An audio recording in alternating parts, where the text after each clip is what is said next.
My name is Aisha Ibrahim. Many thanks for choosing us. Let's begin with the engagement with the IMF team, which has entered day 2 today. Apart from government economic team, the IMF team is also expected to meet other stakeholders, including the Bank of Ghana and labor unions. The meeting with the Finance Ministry began yesterday and it's continuing this morning. My colleague, Blessed Soga, is stationed at the Finance Ministry and joins us live with the latest on today's meeting. Blessed, has the meeting started and what can we expect from today's engagement?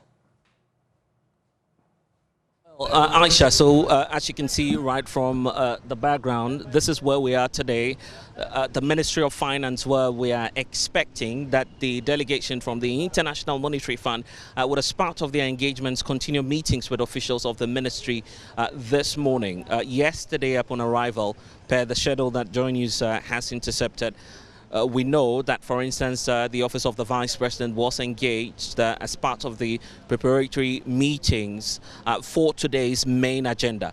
It appears that from the schedule, today is the D-Day where, of course, the IMF officials will be starting off by delving into our data.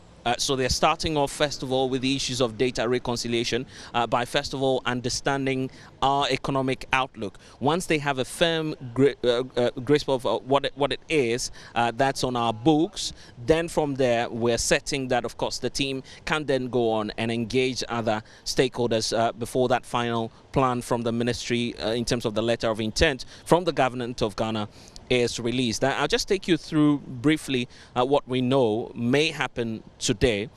In fact, that meeting, as we are speaking, is scheduled to happen at 10 o'clock. So any moment from now, or even as we are speaking now, there are signs and indications that officials of the ministry are preparing, just awaiting the arrival of the IMF delegation so the conversations can start.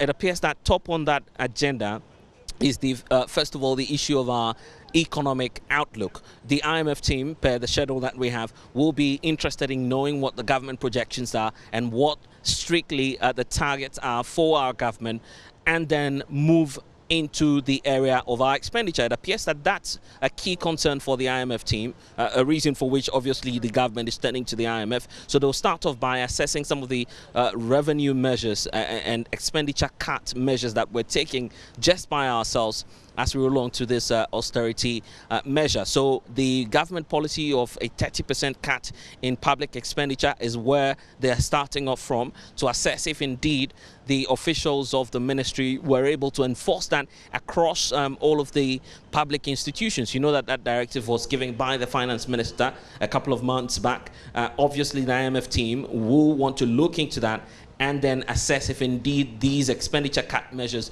have been efficient. There's also the issue about government's key revenue measure, the electronic transactions levy. Government was targeting it 4 billion, over 4 billion, which they hope will shore up our revenue measure. That is also on the table for discussion today per the schedule that we've seen so far.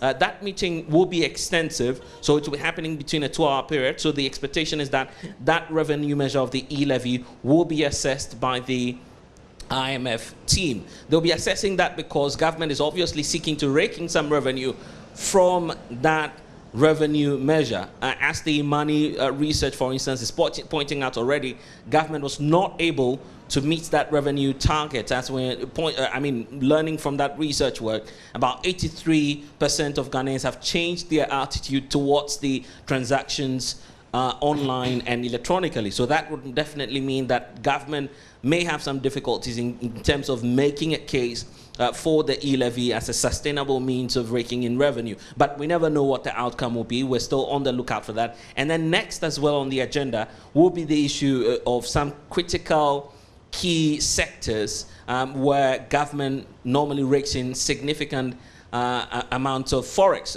issues about the cocoa sector. That would also be on the table from the schedule that we have. And then there'll be the focus on our oil revenue and what we're using it for and the rest. That's where the big concern is also coming up from. Because if you look at some of the flagship programs that government is running, including the likes of the free senior high school policy, it relies heavily on oil revenue. Will the IMF team, looking at our books now, call for a revision of that policy? We never know what the implications will be, but looking at the fact that we've spent over 7 billion just over a period of 5 years already on such a policy, it is likely that that may come up strongly, a recommendation from the IMF team asking for a revision of some of these critical measures. And then there's also the issue about the public sector and issues relating to payment of salaries and compensations. It's one of the key areas which has obviously affected the state's budget and issues relating to our expenditure. If you take a look at what's happening on the labor front right now, the conditions of living, the cost of living allowances is one of the main demands that the labor unions are advocating for. Whilst they are making that demand, it appears that even how much alone we're paying in the public sector in terms of salaries and employment and recruitment and all of these issues, they have equally been a drain on the budget. So we're not clear what the implications will be for the public sector and their latest demands. But from the table that we have here, Aisha, it appears that the issues of salaries would also come up strongly. So these are some of the key issues that are scheduled to feature when that meeting happens. And you can see some officials already passing by, getting ready for that engagement to start in a few minutes from now. Who are supposed to be in this? We'll see what the outcome will be, but it's a long engagement, long deliberations. If you look at the list of technical persons that the Finance Ministry and the IMF have lined up, it appears that this will be a long day, and JoyNews will definitely keep an eye on the developments and bring you the latest in terms of what it is that we have on the negotiations that are opening with the International Monetary Fund. Aisha. Blessed Sogan is our man at the Finance Ministry. We certainly will bring you details of that meeting when it finally begins. But Blessed, if you can hear me, I'm asking who and who are going to be in this meeting. Do we know? I don't have too much. All right. So we'll go back to the Finance Ministry and get more from Blessed Sogan. Blessed, do we know who will be part of this meeting?